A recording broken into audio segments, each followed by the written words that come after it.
नमस्कार दर्शकवृन्द, यहाँहरूलाई हार्दिक स्वागत गर्न चाहन्छु। कार्यक्रम विशेष सन्दर्भमा म नवराज थानुक। यो टेलिभिजनको यो विशेष लाइभ विशेष संवाद विशेष सन्दर्भमा हामी समसामयिक राजनीति विषयवस्तु र आम जनताको चासो र चिन्ताको सवालमा बहस विश्लेषण गर्ने प्रयास कार्यक्रममा गर्दै आएका छौँ।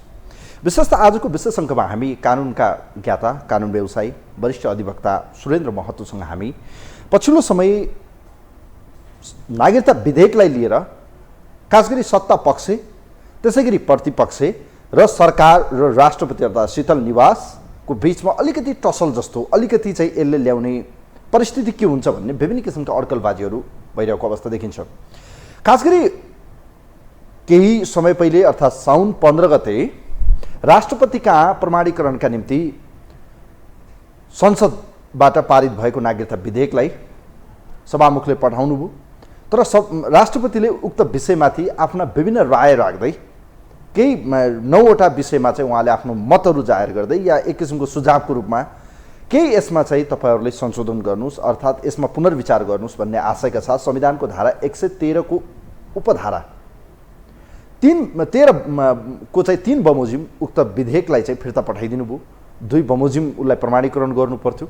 यस्तो परिस्थितिमा अहिले राष्ट्रपतिमाथि चाहिँ संवैधानिक सङ्कट, नैतिक सङ्कट र एक किसिमको प्रेसर क्रिएट गर्ने काम प्रेसराइज गरिरहेको जस्तो देखिन्छ। अर्थात् सरकार जबरजस्त रूपमा यसलाई एज इट इज हुबहु जुन गत विधेयकलाई पास गरिएको थियो उक्त विधेयकलाई फेरि रिटेबल गरेर यसलाई चाहिँ तल्लो सदनबाट पास भइसकेको छ। अब 6 गते आज थियो, आज विशेष कारणले चाहिँ अब प्रदीप गिरीको कारणले गर्दा उहाँको चाहिँ श्रद्धाञ्जलीका कारणले गर्दा आज संसद बसेन। सम्म लाग्छ नेक्स्ट बैठकमा यो विषय प्रवेश गर्नेछ र राष्ट्रिय सभाबाट यसलाई पास गरेसँगै यसलाई फास्ट ट्र्याक मार्फत अब राष्ट्रपतिले के गर्नु होला, आजको अहम विषय यसै विषयसँग सम्बन्धित रहेर कुराकानी गर्नेछौँ। कानुनी बाटो के हुन सक्छन्, संवैधानिक बाटो के हुन सक्छन्, यसको समस्याको समाधान के हुन सक्छ, नागरिकता दिँदा देशको समस्या हल होला या अहिलेसम्म देखिएको विभेदका कुरा गरिन्छ, तराई मधेसका कुरा, नागरिकता विहीनहरूलाई नागरिकता दिने सवालमा राष्ट्रियताको प्रश्न बडो महत्त्वपूर्ण छ। यी लगायत विषय खास गरी पछिल्लो समय यो चुनावमा देखिएको राजनीतिक गठबन्धनले आगामी चुनावले दिने परिणाम या त्यसको सन्देश या त्यसबाट आउने जनताको डेलिभरीको सवालमा के फरक आउन सक्छ, आज यिनै विषयमा कुराकानी गर्दैछु। महतोजीलाई म वेलकम गर्न चाहन्छु। नमस्ते, वेलकम, यहाँलाई स्वागत छ। धन्यवाद। सन्चै हुनुहुन्छ? ठिक छु, नमस्ते। अब विधेयकको विषयबाट चर्चा गरौँ। खास गरी यो नागरिकता विधेयक सकारात्मक नकारात्मक दुवै एङ्गलबाट मान्छेका विभिन्न किसिमका टिका टिप्पणी गए। खास गरी सत्ता पक्ष नागरिकता विहीनहरूलाई नागरिकता दिने विषयलाई लिएर केही खुकुलो प्रावधानसहित नागरिकता विधेयकमा 2062-63 विशेषतः 63 को अन्तरिम संविधानलाई नै आधार मान्दै अहिलेसम्म विगतमा दिँदै आएको परम्परालाई, जस्तो जन्मसिद्ध नागरिकका सन्तानलाई नागरिकता दिने सवाल अर्थात् संविधान जारी हुँदाको बखतसम्म नेपालको नागरिकता लिएका जन्मसिद्ध नागरिकका सन्तानलाई वंशजको नागरिकता दिने यो प्रावधानलाई टेक्ने अर्को विषय। अङ्गीकृत वैवाहिक नागरिकको सवालमा या महिलाको सवालमा यो नागरिकता दिने विषय बेला बखतमा चर्चा आयो। विगतमा दिइयो, तिनबाट जन्मेका सन्तानले के गर्ने त्यो अर्को विषय रहला। फेरि यो विषय बहस आयो। गत सरकार रह्यो, केपी ओलीको सरकार, नेकपाको सरकार रहँदा त्यसलाई चाहिँ राज्य व्यवस्था समितिबाट एउटा छलफल गरियो। त्यसमा प्रावधान 5 देखि 7 वर्ष राख्ने एउटा मिनिमाइज उहाँहरूको अन्डरस्ट्यान्डिङमा राज्य व्यवस्थाले पास गर्यो। संसदमा गएर अड्क्यो, त्यसपछि संसद विघटन भयो। परिस्थिति फेरि घुमिफिरी आएर देउबा सरकार बन्यो। देउबा सरकारले यसलाई केही दिन पहिले टेबल गर्यो। साउन 15 गते राष्ट्रपतिका प्रमाणीकरणका निम्ति पठायो, मैले भनेका विषयलाई उहाँहरूले पास गर्ने गरी। तर राष्ट्रपतिले यसमा चाहिँ फरक राय, सुझाव र पुनर्विचार गर्नुहोस् है, विगतको इतिहास हेर्नु, अन्तर्राष्ट्रिय एक्सर्साइज हेर्नुहोस्, नेपालको हिस्ट्री हेर्नुहोस्, विभिन्न विषयमा उहाँले आफ्नो राय राख्नुभयो 9-10 वटामा। अहिले आएर यो विषय फेरि एकपटक राष्ट्रपति कहाँ जाने लगभग छाँटगाँट देखिँदैछ। यो नागरिकता विधेयकबाट सुरु गरौँ सर। नागरिकता विधेयक र निम्तेका कयौँ घटना परिघटना र उठेका प्रश्नहरूमा आज तपाईँको विचारमा जान्न चाहन्छु प्लिज। जहाँसम्म तपाईँले नागरिकता विधेयकको कुरा गर्नुभएको छ, यो कानुन निर्माणको प्रक्रियासँग जोडिएको विषय हो। राज्य शक्ति भन्नाले प्रायः जस्तो 3वटा काम गर्छ। राज्य शक्तिले 3वटा काम गर्छ। एउटा जनचाहना अनुसार कानुनको निर्माण गर्छ, अनि त्यो कानुनको पालन गर्छ कार्यकारिणी अधिकारले, त्यसलाई देश सञ्चालन गर्छ, शान्ति सुरक्षादेखि लिएर देशको सञ्चालन गर्ने काम गर्छ। र त्यस सिलसिलामा कसैलाई अन्याय हुन गयो भने इन्साफ दिने काम गर्छ। 3वटा काम कानुन बनाउने, देशको सञ्चालन गर्ने, लागू गर्ने र इन्साफ गर्ने। अनि यो तीनवटै राज्यको फङ्सनलाई तीनवटा अङ्गमा विभक्त गरिएको छ। कानुन निर्माण गर्ने सार्वभौम जनताको जुन शक्ति छ त्यो हस्तान्तरण गरिएको छ संसदमा, खास गरी प्रदेश सभामा, प्रतिनिधि सभामा, होइन। अनि त्यसपछि त्यो बनेका कानुनहरूलाई कार्यान्वयन गर्ने, लागू गर्ने काम नेपाल सरकारको हो र त्यो कानुन मिलेको नमिलेको सम्बन्धमा सर्वोच्च अदालत अथवा अदालतले इन्साफ गर्ने काम गर्छ। त यो तपाईँले जुन नागरिकता विधेयकको जुन कुरा गर्नुभएको छ यसमा तपाईँले दुईवटा पाटो जोड्नु भएको छ। एउटा अङ्कृत नागरिकको सन्तानको सवाल तपाईँले उठाउनु भयो, दोस्रो वैवाहिक अङ्कृत नागरिक सवाल बनाउनु भयो। यो भनेको कानुन निर्माणको प्रक्रियासँग जोडिएको विषय हो। त यो कानुन निर्माण गर्ने प्रक्रिया एक्सक्लुसिभ सोल राइट भनेको प्रतिनिधि सभाको हो, संसदको हो, होइन। र संसदले त्यसमा लामो समयदेखि छलफल गरिआएको छ, छलफल चलिआएको छ। योभन्दा अगाडिका केपी ओली सरकारले पनि विधेयक पेश गरेका थिए। त्यो विधेयक र यो विधेयकमा खासै केही अन्तर छैन। विगतका नेपालको परम्परा, इतिहास हेर्दाखेरि पनि, हाम्रो संस्कृति हेर्दाखेरि पनि, प्रचलन हेर्दा पनि प्रचलन अनुरूप नै छ। विगतदेखि चलिआएको जुन प्रचलन परम्परा जुन हाम्रो समाजमा छ, संस्कृति, त्यो अनुसार नै यसलाई निरन्तरता दिने काम गरेको छ। एउटा कुरा यो। दोस्रो कुरो, नागरिकता भन्ने कुरो खास गरी नेपालको सन्दर्भमा ज्यादै संवेदनशील छ। यहाँ पढ्न उच्च शिक्षामा जानु पर्यो नागरिकता चाहियो, प्लेन चढ्नु पर्यो नागरिकता चाहियो, जागिर गर्नु पर्यो नागरिकता चाहियो, व्यापार गर्नु पर्यो नागरिकता चाहियो, जताततै नागरिकता, ब्याङ्क खाता खोल्नु पर्यो नागरिकता चाहियो। मतलब नागरिकता बिना मान्छेको जीवन यहाँनिर, मनुष्यको जीवन सम्भवै छैन। र त्यसै पनि दुनियाँभरमा अधिकारको पत्र भनेको खासमा भनेको नागरिकता हो, सिटिजनसिप हो। जो व्यक्ति स्टेटलेस, जो व्यक्ति कुनै पनि मुलुकको नागरिक हुँदैन त्यो व्यक्ति पशु हुन्छ। त्यो फिरन्ते पशु जस्तो अधिकारै होइन नि। अधिकार मनुष्यमा, नागरिक यस कारणसम्म अधिकार छ।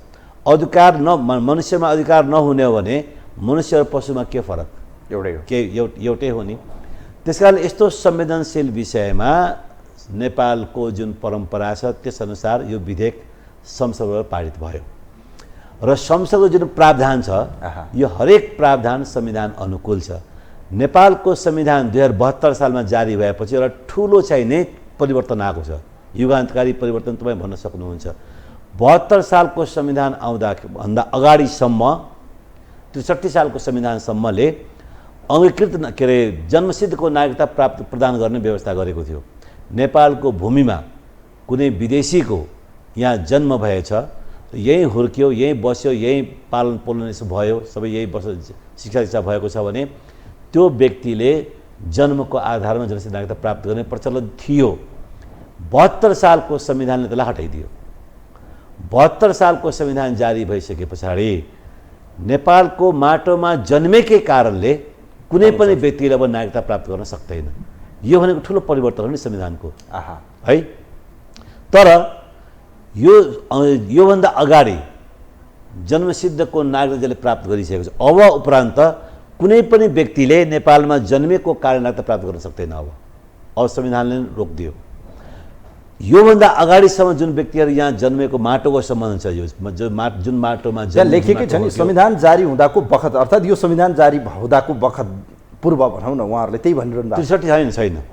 अहिलेको व्यवस्था भनेको पहिले नै जो व्यक्ति अलरेडी 63 को संविधान अन्तर्गत नै, अन्तरिम संविधान अन्तर्गत नै जो व्यक्तिहरूले जन्मको आधारमा नागरिकता प्राप्त गरिसकेका छन्, अथवा अन्तरिम मात्रै किन, 47 मा पनि त्यो व्यवस्था थियो, 19 मा पनि त्यो व्यवस्था थियो। लगभग 72 सालभन्दा अगाडि नेपालका सम्पूर्ण संविधानमा चाहिने यो जन्मको आधारमा नागरिकता, नेपाल जन्मेकै कारणले नागरिकता प्रदान गर्ने व्यवस्था थियो।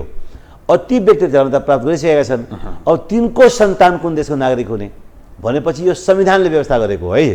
तपाईँ प्रष्ट हुनुहोस्, जन्मसिद्धको नागरिकको सन्तानको आमा बाबु दुवै नेपाली नागरिक छ भने संविधान धारा 11ले वंशजको आधारमा नेपाली नागरिक हुने भनेको छ, संविधानले भनेको कुरा हो। र विधेयकमा, कानुनमा नागरिकता विधेयक भन्छ त्यसमा संविधानकै प्रावधानलाई जस्ताको तस्तै राखिदिया हो। त्यही भने भनेपछि यसमा कुनै फरक कुरा केही छँदै छैन।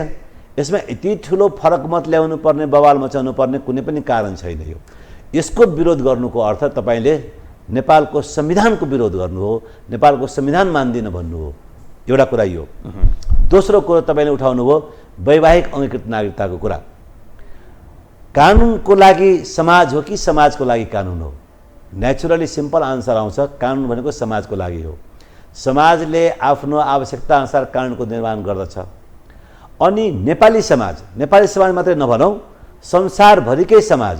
संसारभरिकै समाजमा महिलाको जब विवाह हुन्छ, केही अपवाद होला कुनै खास जाति समुदायमा, नभए स्टेटको रूपमा हेर्ने हो भने, राज्यको रूपमा हेर्ने हो भने, संसारका सम्पूर्ण मुलुकमा नारीको विवाह भएपछि विवाह गरेर ऊ आफ्नो माइतीको घर परित्याग गरेर पतिको घरमा जान्छन्, पतिको घर सम्हाल्छिन्। उसको थर परिवर्तन हुन्छ, उसको गोत्र परिवर्तन हुन्छ, उसको वंश परिवर्तन हुन्छ, उसको परम्परा रहनसहन सम्पूर्ण कुरा परिवर्तन हुन्छ र ऊ त्यहाँनिर बच्चा पाउँछ, बच्चा जन्मिन्छ। त्यो बच्चाको चाहिँ नि उसले लालन पालन गर्छ। अनि माइतीबाट उसको चाहिँ नि डोली उठ्छ। अनि त्यसको अर्थी उठ्ने हो घरबाट, पतिको घरबाट। यो संसारको प्रचलन हो। त्यस कारणले महिलाको नागरिकता कहाँको हुने? जहाँ उसको पतिको घर छ। नेपालमै पनि पतिको घरबाट नागरिकता पाउने हो, अथवा विवाहित भइसके पछाडि अविवाहितमा जहाँ चाहिँ माइतीबाट त्यहाँबाट पाउने हो।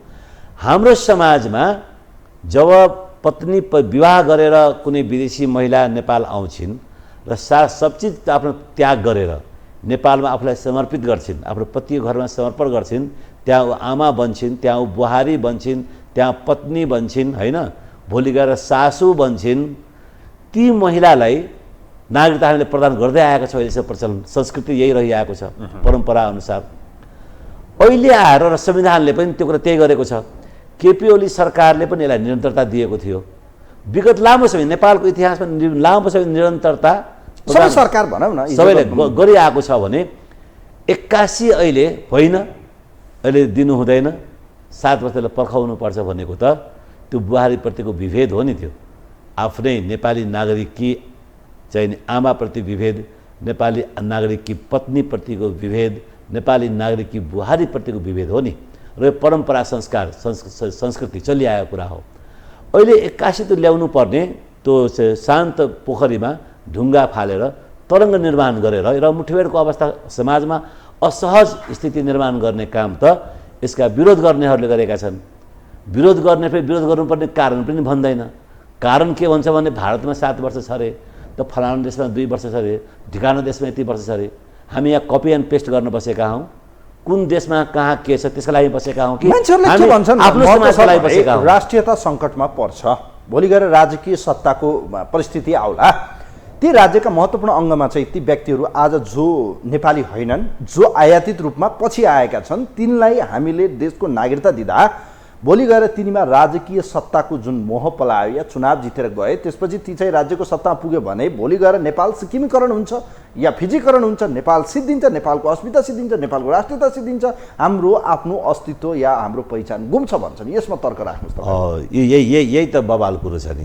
कसरी गुम्छ? यहाँ सिक्किम भनेको 5 लाख जनसङ्ख्या भएको सानो टुक्रा देश, हामी नेपाली 3 करोड भएको देश होइन। सिक्किमका त्यो के अरे विदेशी बुहारीहरू गएको कारणले गर्दाखेरि सिक्किम भारतमा विलय भएको होइन। सिक्किमका रैथाने बासिन्दाहरू, सिक्किमका रैथाने आदिवासी धरतीपुत्रहरूले नै संसदबाट हामी भारतमा समावेश हुने भनेर विशेष अधिकारका साथ भारतमा समावेश हुने संसदबाट सार्वभौम संसदले पारित गरेर गएको हो। कहाँ बाहिरका आयातित मान्छेले गरेको हो र? बाहिरका माइग्रेन्ट जनताले सिक्किमीकरण गरेको होइन।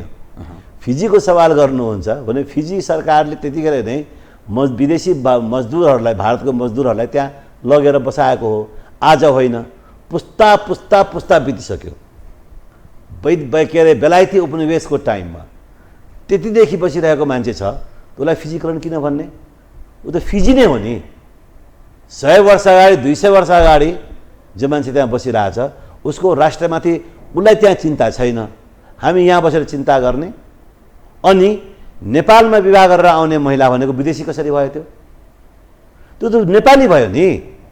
त्यो विदेशी हुँदै होइन, त्यो नेपाली हो। नेपालकी आमा हुन्, नेपाली नागरिककी आमा हुन्छन्, नेपाली नागरिककी पत्नी हुन्छन्, नेपालमा उसले पुरा सबै त्याग गरिसकेका हुन्छ, पुरा जीवन मरण धरण सबैतिर यही समर्पित गरेर आइसकेलाई तपाईँ कसरी भन्नुहुन्छ यो? भने तपाईँ आज यो पक्षमा हुनुहुन्छ, एक हातबाट सिन्दुर लगाउँ, भोलिपल्ट नागरिकता दिउँ, चक्लेट बाँडिदिउँ, त्यसो भए यही तर्क छ नि बाहिर त। चक्लेट तपाईँले पत्नीलाई के चक्लेट भन्न ठान्नु भएको छ? होइन, भारतमा त तपाईँ 7 वर्ष छ, पाकिस्तानमा 7 वर्ष छ, बङ्गलादेशमा 5 वर्ष छ, मालदिप्समा तपाईँको हेर्नुहोस्, यी सबै एक्सर्साइज। नेपाली की पत्नी बुहारी चक्लेट हो? उहाँहरूले भन्नु भएको छ बाहिर, मेरो तर्क होइन है। नेताहरूले, कम्युनिस्ट नेताहरूको यो कुण्ठा पालेको हो, त्यो कुण्ठा पालेको र उहाँले चाहिँ त्यो चक्लेटको नामकरण एउटा पत्नीलाई, नेपालीकी पत्नीलाई, नेपालीकी आमालाई, नेपालीको बुहारीलाई चक्लेट देख्नु भनेको त विकृत मानसिकता हो नि। यो तर हाम्रो सहज मानसिकताले बोल्ने भाषा होइन नि। या भारतीय नारीलाई या हाम्रो श्रीमतीलाई मानिलिनुहोस्, एज इट इज मै भनौँ, मैले बिहे गरेर ल्याएँ, मैले आफ्नो श्रीमतीलाई नागरिकता पाउनुपर्छ, म त खुसी हुँला। तर मेरो बहिनीले बिहे गरेर भारत गयो भने मैले पाउने कि नपाउने? उसले त्यो पाइन्छ। कहाँ पाउँछ? पाइन्छ। रासन कार्ड बाहेक अरू के पाउँछ? सबै सुविधा पाइन्छ, केही पनि रोकटोक छैन त्यहाँ कुनै रोकटोक। तपाईँ आजसम्म कुनै नेपाली चेली तपाईँको मिडियामा ल्याइदिनुहोस्, किन बाहिर मलाई चाहिँ कहाँ छ? कयौँ आएका छन् महिलाहरूले, हामीले नागरिकता नेपाली चेलीको बारेमा भन्नु, नेपाली चेलीको बारेमा कहिले सुन्नु भएको छ? नेपाली चेलीलाई भारतमा कुनै अधिकारप्रति रोकेको सुन्नु भएको छ? र जहाँसम्म भारतको कानुनको कुरा गर्नुहुन्छ भने भारतमा छ 7 वर्षको कानुन हो छ, तर त्यहाँ नागरिकता प्रमाणपत्र बगैर त्यहाँ जीवन सहज चल्छ। नागरिकता प्रमाणपत्र खोज्दैन। मैले आजसम्म यहाँ पनि राष्ट्रिय परिचय पत्र दिउँ, एउटा आइडेन्टिटी कार्ड दिउँ, उसलाई चाहिँ नेसनालिटीसँग जोडिएका विषयमा उसलाई हाम्रो नागरिक हो भन्ने त्यो दर्जाको राखौँ, तर पोलिटिकल राइट्स नदिउँ, जुन राजकीय सत्ताको अधिकार नदिउँ भन्छ नि मान्छेहरू। किन नदिनु? हिजोसम्म नेपाल जन्मेको कति वर्ष भयो? नेपाल जन्मेको कति वर्ष भयो? 225-250 वर्ष। अहिलेसम्म हामीले त गरिआएका छौँ। अहिले के अब त्यस्तो असर पर्यो? अहिले के देखियो दिनुपर्ने? भारतसँग तपाईँले के डाह गर्ने, ईर्ष्या गर्ने, तुलना गर्ने? भारतसँग नेपालीको परम्परालाई, नेपाली संस्कृतिलाई भारतसँग किन तुलना गर्ने? भारतमा 7 वर्ष भने यहाँ 7 वर्ष किन गर्नुपर्ने? भारतको सबै सुविधा त यहाँ राख्नु न त। भारतमा जे छ सबै सुविधा यहाँ दिनुहुन्छ। सबै नेपालीहरूलाई भारतमा नेसनल ट्रिटमेन्ट छ। 1950 को ट्रिटीको कारणले गर्दाखेरि त्यहाँ नेपालीहरू भारतीय सरह त्यहाँको आर्मीमा जागिर खान्छन्। तपाईँले भारतीयलाई नेपालको आर्मीमा जागिर दिनुहुन्छ? तुलनै गर्ने हो भने नेपालीलाई जे सुविधा भारतमा दियो सबै सुविधा तपाईँले नेपालीलाई यहाँ इन्डियनहरूलाई नेपालमा दिनुहुन्छ? दिया छैन नि। हामीले जग्गा किन्न दिनुहुन्छ? नेपालीले त जग्गा किन्न पाउँछन्, त्यहाँ घर जग्गा किन्न पाउँछन् इन्डियामा, कुनै रोकटोक छैन। अनि इन्डियालाई त्यहाँ यहाँ तुलना गर्ने हो भने इन्डियालाई घर जग्गा किन्न दिनुहुन्छ? किन विरोध भइरहेको छ महतो सर? अहिले चाहिँ भारतीयहरूलाई नागरिकता दिनका निम्ति नागरिकता विधेयक ल्याइयो, यो देश सिद्ध्याउन लाए, यिनले बर्बादै पारे देउबार प्रचण्डले भन्न थाले नि मान्छेले। के हो त्यो? राजनीति हो। त्यो राजनीति हो, राजनीति फन्डा मात्रै हो त्यो। यस, त्यो भनेको भारत विरोधी राष्ट्रवाद जुन छ नेपालीमा, हाम्रो नेपालीहरूमा एउटा त्यो शान्त दिमागलाई बौलाइदिने भन्छ। केपी ओली नै हो त त्यसो भए? केपी ओलीले किन भन्नु? केपी ओलीले दिएको विधेयकमा त छैन नि त्यो कुरो। केपी ओली काम होइन यो। अनि एमाले त सिङ्गो विपक्षमा उभियो नि त। केपी ओली भनौँ अथवा एमाले भनौँ, एमाले 2/3 झन्डै 2/3 सरकार थियो त। झन्डै 2/3 उपेन्द्र यादवको चाहिँ नै त्यतिखेर समाजवादी पनि सामेल भने त्यो उमेरको याद 2/3 नै थियो। त्यो 2/3 सरकारले पेश गरेको विधेयकमा र अहिलेको देउवा सरकारले पेश गरेको विधेयक के फरक छ? त्यस कारणले उहाँहरू चाहिँ नै जुन व्यक्तिहरू, चाहे केपीले तपाईँले नाम लिनुहोस्, चाहे त्यो एमालेका मान्छेहरूको नाम लिनुहोस्, उहाँलाई सोध्नुहोस् न उहाँको सरकारले पेश गरेको विधेयकमा किन राख्नु भएन यो व्यवस्था? भनेपछि उहाँको सरकारले त्यही व्यवस्था गरेको थियो। अनि नेपालीको चाहिँ मानसिक रूपमा हामी कमजोर कहाँ छ भन्दाखेरि भारतले लिन लाग्यो, भारत विरोध राष्ट्रवाद दिएपछि मान्छेले फेरि सडकमा उतारिदिइहाल्छन्। अब चुनाव आउँदैछ, चुनावमा तपाईँले भने जस्तै भारतीयहरूलाई नागरिक बाँड्न लाग्यो देउवा सरकारले भनेर, त्यसको राजनीतिक फन्डा हो यो। जनताहरूलाई इमोसनली त्यहाँनिर चाहिँ नै बकाएर भड्काएर भोट आफूतिर तान्ने खेल हो, होइन भने एमालेका त्यही अहिले नेताहरू संसदमा मैले तपाईँले सिन्दुरको कुरा गर्नुभयो। आदरणीय नेता तत्कालीन विदेश मन्त्री केपी सरकारका विदेश मन्त्री प्रदीप ग्यावालीजीको भाषा तपाईँले लिनुभयो, एक हातले सिन्दुर अर्को हातले नागरिकता। त्यही प्रदीप ग्यावालीको क्याबिनेटबाट पेश भएको विधेयकमा के थियो? यही थियो नि अध्यादेश जुन अहिले छ। अध्यादेश। अध्यादेश त सेकेन्डरी बाबा विधेयक भन्दैछु म, जुन विधेयक 3 वर्ष प्रतिसभामा बसेको छ। त्यही त, त्यो त राज्य व्यवस्थाले सुझावै दिएको हो नि त, पासै गरेको बहुमतले। अनि 7 वर्ष प्रावधान। केही व्यक्तिहरूले कहाँ त सरकारको बहुमत 2/3 को सरकार छ, उपेश 2/3 को सरकार छ, 2/3 को सरकारले पेश गरेको विधेयकमा छैन त्यो कुरा। केही व्यक्तिहरूले त्यहाँ राजनीतिक फन्डा हारे त्यहाँ। अब त्यस कारण सुन्नुहोस्, अब त्यस कारणले गर्दाखेरि यो भनेको यो चुनावी राजनीतिदेखि बाहेक अरू केही होइन। तर यसले फेरि राष्ट्रमा त राम्रो गर्दैन नि यो, जनताको बिचमा कन्फ्लिक्ट एउटा द्वन्द्व तपाईँले भारत भन्न साथै मधेसीलाई केन्द्रित गरेको हो नि, त्यही हो, मधेसीप्रति केन्द्रित गरेको हो नि। मान्छे मधेसीको हृदय दुख्दैन अहिले, अनि त्यसले राष्ट्रलाई कमजोर गराउँदै राष्ट्रलाई बलियो। होइन, मधेसमा बसेको आदिवासी या भनौँ मधेस मूलको मधेसी जो नेपाली हुनुहुन्छ उहाँहरूप्रति त यो प्रश्न हुने नै भएन। तर आयात होइन, मधेसी मुलकमै मधेसी मुलका नागरिकहरूलाई चाहिँ केही दिने हो कि भन्ने, मधेसी मुलकै नागरिकको भारततिर विवाद छ त, नेपाली चेलीको पनि एउटा विवाद छ त। यो नागरिकता विधेयक तपाईँले भने जस्तो सबै तर्क सही थियो भने राष्ट्रपतिले किन यसलाई अब्जेक्ट गरेर या यसलाई रिटर्न गर्नुभयो, प्रमाणीकरण किन गर्नु भएन, एउटा अहम प्रश्न यहाँलाई। अब के गर्ने त, राष्ट्रपतिलाई त सङ्कटमा पार्नुभयो नि त तपाईँहरूले। यस्तो छ, फेरि डबल फालिदिँदै हुनुहुन्छ, अनि राष्ट्रपतिले अघिल्लो दिन त उहाँले रिटर्न गरिदिनु भयो। म त यसलाई तपाईँहरू सुझाव छ, यसलाई हेर्नुहोस्, इन्टरनेसनल प्र्याक्टिस हेर्नुहोस्, परम्परा हेर्नुहोस्, विविध विषयलाई उहाँले राख्दै पठाइदिनु भयो। अब के गर्ने त उहाँले? अब हेर्नुहोस्, अघि नै तपाईँलाई के भने मैले, कानुन निर्माण शक्ति कसको हो? प्रतिनिधि सभाको, संसदको हो। हाम्रो संविधानले राष्ट्रपतिलाई आलङ्कारिक राष्ट्रपति भनेको छ, शोभाको राष्ट्रपति। त्यो भनेको राष्ट्रपतिसँग न एक्जिक्युटिभ पावर छ, न ल मेकिङ पावर छ, न न्यायिक अधिकार छ। राष्ट्रपतिसँग कुनै अधिकार छैन। राष्ट्रपतिलाई हामीले एउटा चाहिने हेड अफ स्टेटको रूपमा, गहनाको रूपमा राखौँ र सबैको एकताको प्रतीक बनाएर राखौँ, सबैलाई यसलाई सम्मान गरौँ। सम्मान खोपीको देउताको रूपमा नै राखेको हो राष्ट्रपतिलाई, अधिकार त छैन। तर कहिलेकाहीँ के हुन्छ भन्दा डेमोक्रेसीमै पनि कहिलेकाहीँ कहिले निरङ्कुशहरू डेमोक्रेसीमा पनि निरङ्कुश जन्मिन्छ। कहिलेकाहीँ मानव कुनै सरकार यस्तो आयो जसले चाहिने एकदम बवाले मचायो, लोकतन्त्रका आधारभूत मूल्य मान्यतालाई भत्काउन थाल्यो। उसले संविधान कानुन सारा मिचेर, जथाभावी कानुनहरू म यो पास गरेँ, मैले त्यो पास गरौँ, संविधानै मिचेर पनि कानुन बनाउन थाल्यो भने त्यस्तो बेलामा विशेष परिस्थितिमा राष्ट्रपतिलाई एउटा सामान्य अधिकार कि एकपल्ट है सोझा गराइदेऊ, केही त्रुटि भएको छ, त्यो सरकारलाई नियन्त्रण गर्नको लागि।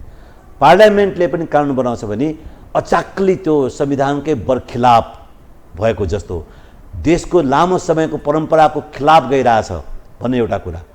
यसमा त सबैको परम्परागत पनि अनुकूल छ, संविधान अनुकूल छ, सबै थोक अनुकूल छ भने यसमा राष्ट्रपतिज्यूले फिर्ता नपठाइदिनु भएको भए राष्ट्रपति हाउसको गरिमा राम्रो हुन्थ्यो, मर्यादापूर्ण। तर अहिले त वाह उहाँकै, तर राष्ट्रपतिले ठिक गर्नुभयो। उहाँ त वीरेन्द्र राजा जस्तो हुनुभयो, 2057 सालमा उहाँले रिटर्न गर्नुभयो। त्यत्तिकै हैसियतमा आज सम्माननीय अहिलेको महामहिम हाम्रो राष्ट्रपति विद्यादेवी भण्डारीको सबैले वाह गरिरहनु भएको छ। उहाँ त राष्ट्रवादी निस्किनुभयो, ठिक गर्नुभयो, राम्रो गर्नुभयो, अब त उहाँले पासै गर्नु हुँदैन भन्नेमा छ। अर्ध राष्ट्रवाद हो भन्ने एउटा कुरा, भारत विरोध राष्ट्रवाद हो भने एउटा कुरा, मधेसी विरोध राष्ट्रवाद हो भने त्यो कुरो ठिक हो, त्यो कुरो ठिक हो। तर मधेस विरोधी, मधेसीको विरोध गर्नु, मधेसलाई डिस्क्रिमिनेसन गरेर राख्नु राष्ट्रवाद होइन। भारतको विरोध गर्नु राष्ट्रवाद होइन। जनतालाई जोडेर राख्नु राष्ट्रवाद हो भन्ने एङ्गलबाट तपाईँले हेर्नुभयो भने यो केही कुण्ठाग्रस्त व्यक्तिको चाहिने हुवा मचाएको हो। यो वास्तवमा यसमा राष्ट्रतामाथि कुनै खतरा छैन। राष्ट्र झन् मजबुत बलियो हुन्छ।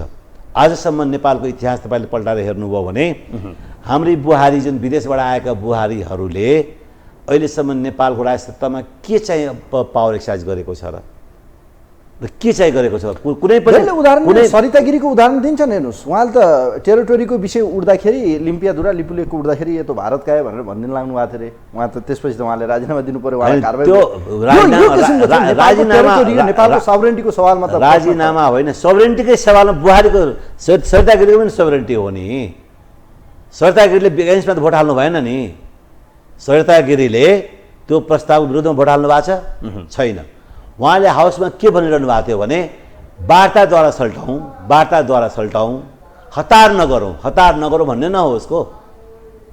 उनले देशद्रोहको कुनै पनि कुरा बोल्नु भएको छैन, तर उहाँले जुन त्यो प्रक्रियामा सामेल हुनु भएन, उहाँलाई चाहिने अराष्ट्रवादी भनिदिए हो, लेबल लगाइदिए। तर घरमै ढुङ्गा, तर उहाँले त्यो प्रस्तावको विरुद्धमा मतदान गरेको भए एउटा कुरा हुन्थ्यो नि। त्यो त गर्नु भएको छैन। यो चाहिँ त्यो भूमि भारतकै हो भनेर कहिले बोल्नु भएको छ, त्यताखेरि बोल्नु भएको छैन नि। फरक मत उहाँले राख्नुभयो, प्रक्रियामा उहाँले चाहिँ नि विमति जनाउनु भयो। और त्यो एउटा सरितागिरीलाई बोकेर, त्यस्तो सरितागिरी त लाखौँ छन् यहाँ नेपालमा, लाखौँ छन्। भारतीय बुहारीहरू भारतबाट माइती परित्याग गरेर, आफ्नो माइती परित्याग गरेर नेपालमै आफूलाई वंशीकृत गरेर अङ्कृत गरेको त लाखौँ छन्। अनि ती लाखौँ गएर त्यो एकछिन तपाईँले सरितागिरी गरेर मान्नुभयो भने त्यो अपवाद हो, सामान्य नियम होइन नि। अनि त्यो अपवादलाई टेकेर तपाईँले त्यत्रो ठुलो चाहिने समाजको परम्परामाथि खलल ढुङ्गा हान्नु त त्यो राष्ट्रवाद हुँदै होइन। त्यो बिल्कुलै राष्ट्रवाद होइन। त्यो चाहिँ राष्ट्रवादको खोल ओढेर साम्प्रदायवाद हो। त्यो साम्प्रदायिकता हो। देशको एउटा तबकाप्रति, एउटा सम्प्रदायप्रति अविश्वास हो। त्यो अविश्वास भनेको राष्ट्रवाद होइन। त्यसकारणले मलाई लाग्छ राष्ट्रपतिज्यूलाई कसैले बहकाए, अब उहाँको सल्लाहकारहरूले बहकाए उहाँले उक्साउने मधेसी मूलको सल्लाहकार हुनुहुन्छ नि त, त्यही त रामबाबु यादवजी। उहाँले गर्नु, मैले सल्लाहकार भनेको त्यो के कुन यादव हुनुहुन्छ, कुन शाह हुनुहुन्छ, कुन झा मिश्राको अर्थ छैन नि। उहाँको सल्लाहकारहरू जोसुकै हुनसक्छ, त्यो यादव पनि हुनसक्छ नि, यादव पनि हुनसक्छ। तपाईँ आज भन्न सक्नुहुन्छ राष्ट्रपतिलाई एमाले या बालकोटले चलायो, भन्नुहोस् के हो खास तपाईँले भन्न खोजे, इङ्गित गरे कसलाई?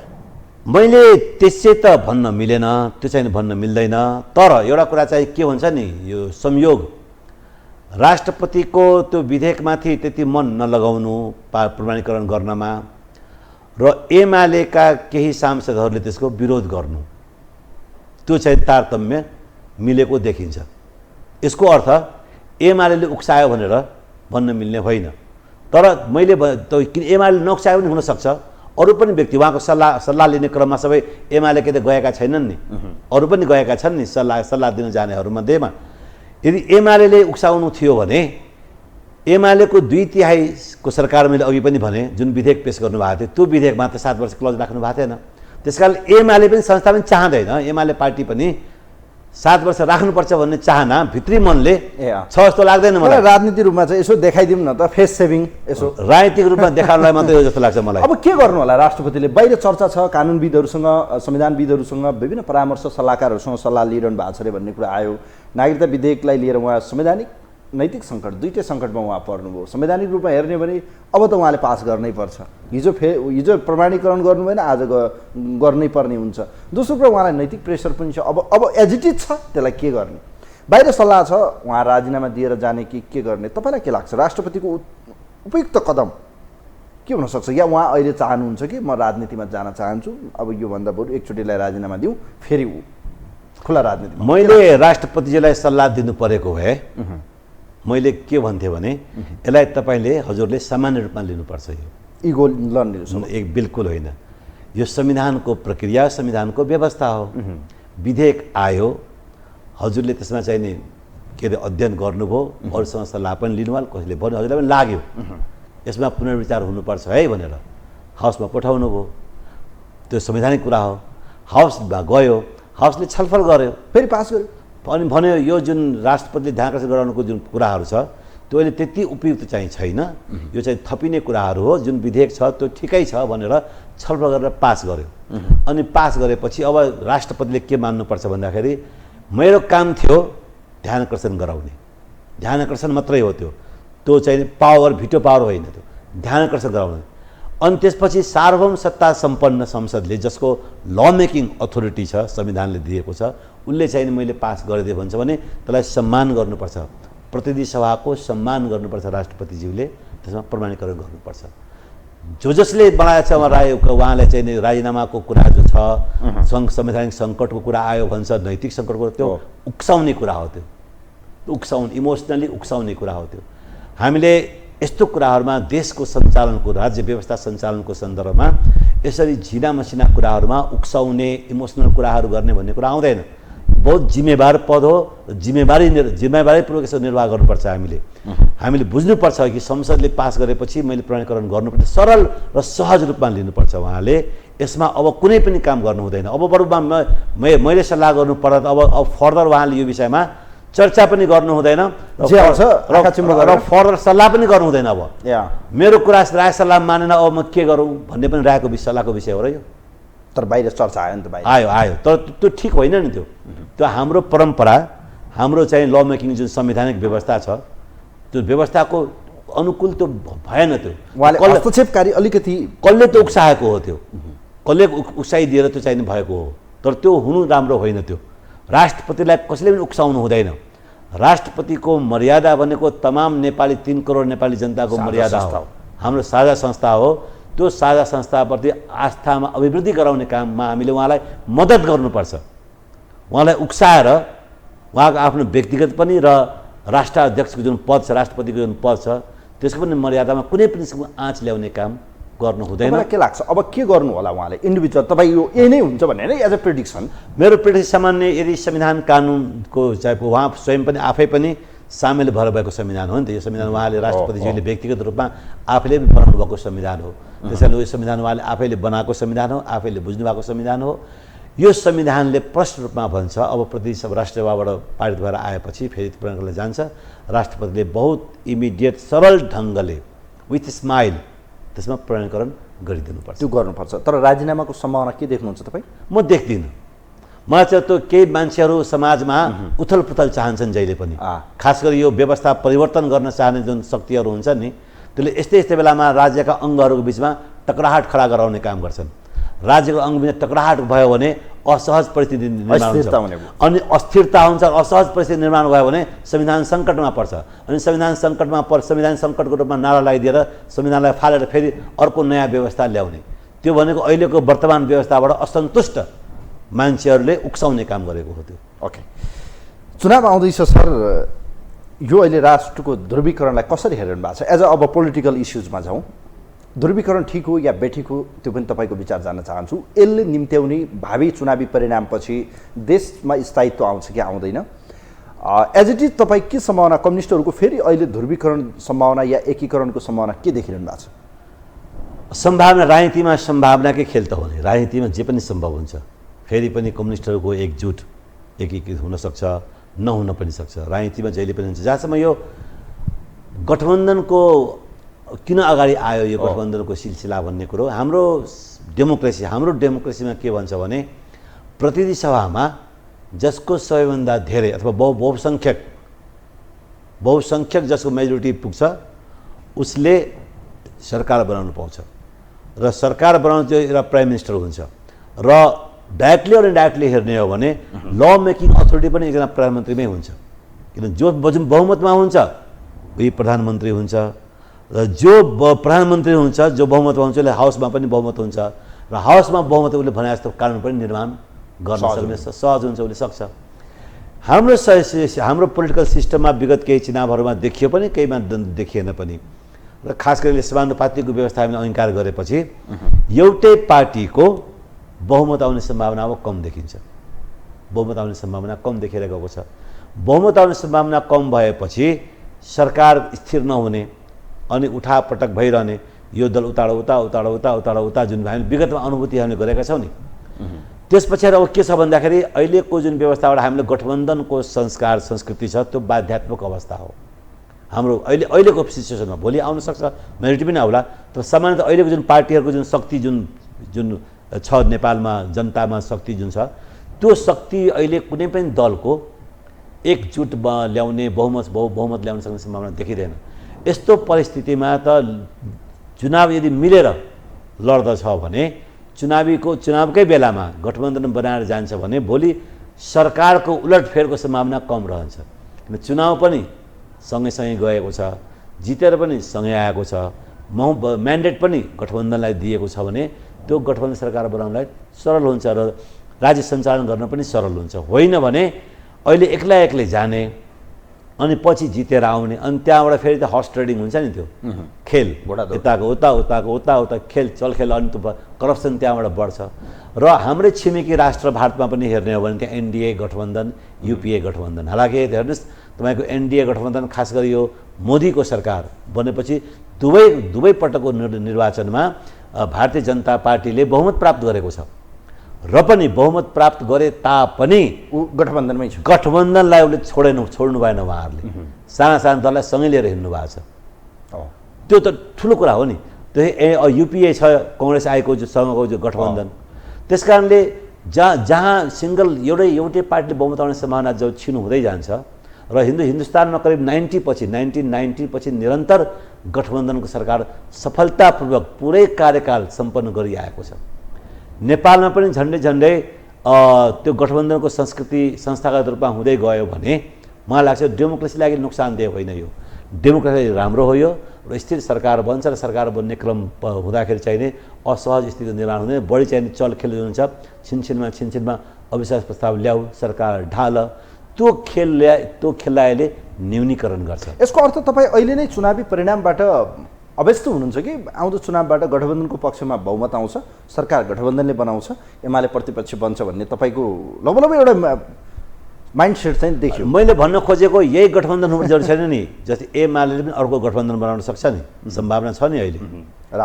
एमाले आफू गठबन्धनमा जान्न त भनेको छैन नि, म गठबन्धनको विरोधी हो त भनेको छैन नि। अहिलेको गठबन्धन अपवित्र गठबन्धन हो भन्छन् एमालेको भनाइ। अहिलेको गठबन्धन अपवित्र गठबन्धन हो, त्यहाँ न विचार मिल्छ न सिद्धान्त मिल्छ, होइन, फरक धारका गठबन्धन के को बिचमा? विचारको बिचमा, सिद्धान्तको बिचमा पो हुने हो त भन्ने एमालेको भनाइ हो नि। तर गठबन्धन नै गलत हो भन्ने एमालेको भनाइ होइन। र निर्वाचन हुँदासम्म एमाले कुनै रूपको, चाहे त्यो सिटको तालमेलको नाममा भन्नुहोस्, अथवा चाहिँ आवश्यकता अनुसार प्रदेशमा, लोकल क्षेत्र, जिल्लामा आफू तालमेल गर भन्ने हिसाबमा होस्, तर कुनै रूपको चाहिने आफूभन्दा फरक दलसँग तालमेल मिलाएर गठबन्धन जाने सम्भावना प्रबल छ। रहेको सवाल के भने अहिलेको हाउसको जुन शक्ति छ, अहिलेको हाउसको शक्ति देउवाको कङ्ग्रेसको नेतृत्व गठबन्धन छ अहिले, त्यो गठबन्धनको स्ट्रेन्थ अहिलेको हाउसमा बढी देखिन्छ। तर भोलि जनतामा गएपछि यो शक्ति रहन्छ भने जरुरी छैन नि। जनता त बहुत चेतनशील छ। तपाईँले जनतालाई देख्नुभयो भर्खरै यही काठमाडौँ मेट्रोपोलिटन सिटीमा बालन शाहको विजय र धरानको हर्कको विजय मेयरमा, यी दुईटा जनताले के सङ्केत दिएको होइन? यो राजधानीको सङ्केत र पूर्व राजनीतिक रूपमा चाहिँ पूर्व अलिकति बढी चेतना मानिन्छ नि, धरानले के सङ्केत दिएको छ? अब त्यो दलहरूको हैकमवादमा हामी रहँदैनौँ। हाम्रो टेस्ट अनुसार, हाम्रो इच्छा तिमीले बुझ्नुपर्छ। अरू फेरि पनि दलहरूले यदि जनताको चाहनालाई सम्बोधन गर्न सकेन भने अहिलेसम्म असफल रहँदै आएको छ। करप्सन बढ्दै गएको छ, अव्यवस्था बढिरहेको छ, दलहरू गिरोहमा रूपान्तरण हुने क्रममा छ। कुनै दलमा नलागेको नेपाली नागरिकको कुनै अस्तित्व नै छैन, उसको कुनै स्थान नै छैन। आफ्ना परिवारका मान्छे, आफ्ना दलका मान्छे, आफ्ना कार्यकर्ताको लागि राज्यको रिसोर्सेस, राज्यको अपर्च्युनिटी वितरण गर्ने काम भइरहेछ। त्यो राम्रो त होइन नि। तर यसको अर्थ व्यवस्थित खराब हो भने त होइन नि।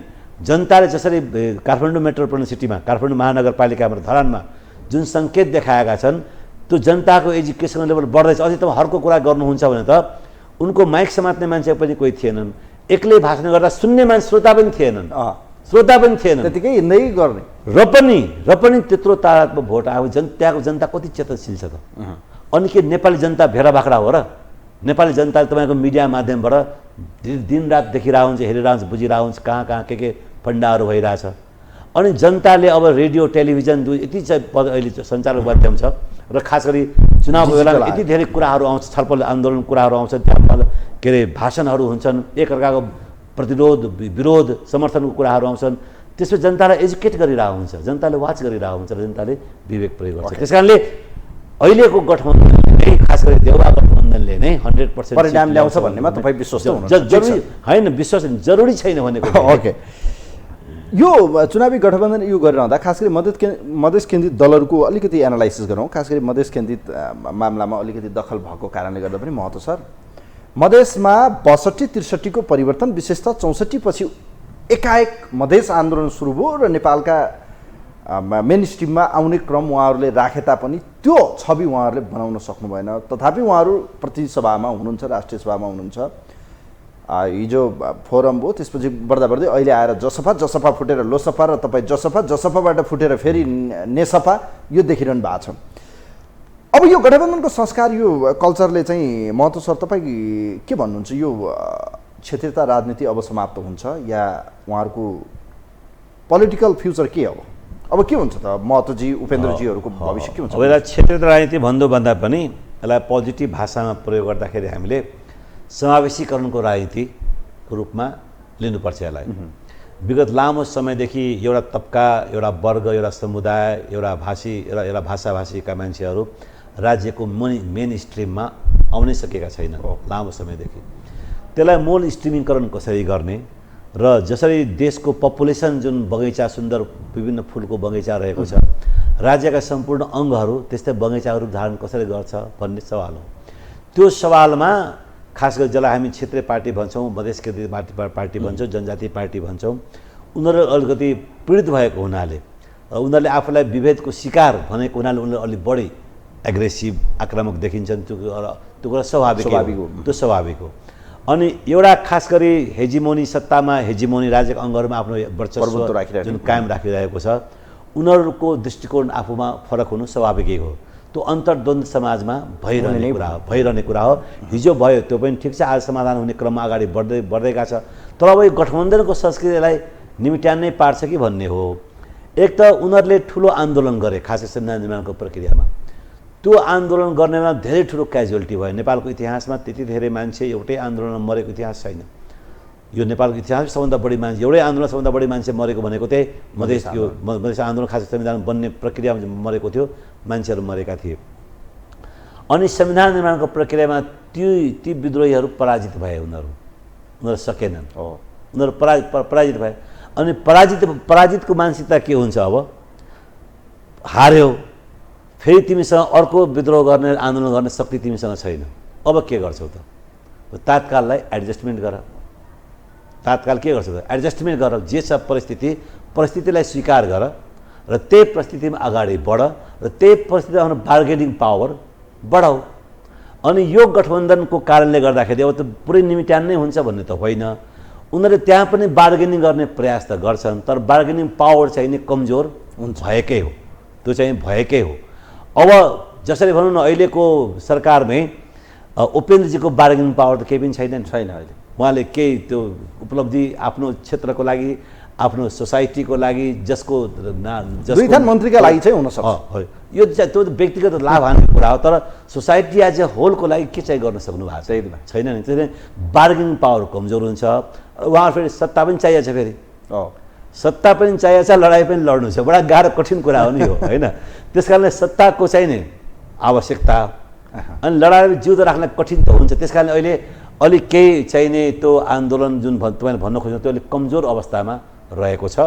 गठबन्धनमा बार्गेनिङ पावर कमजोर हुने भएको हुनाले अझै पनि कमजोर चाहिने हुने स्थिति छ।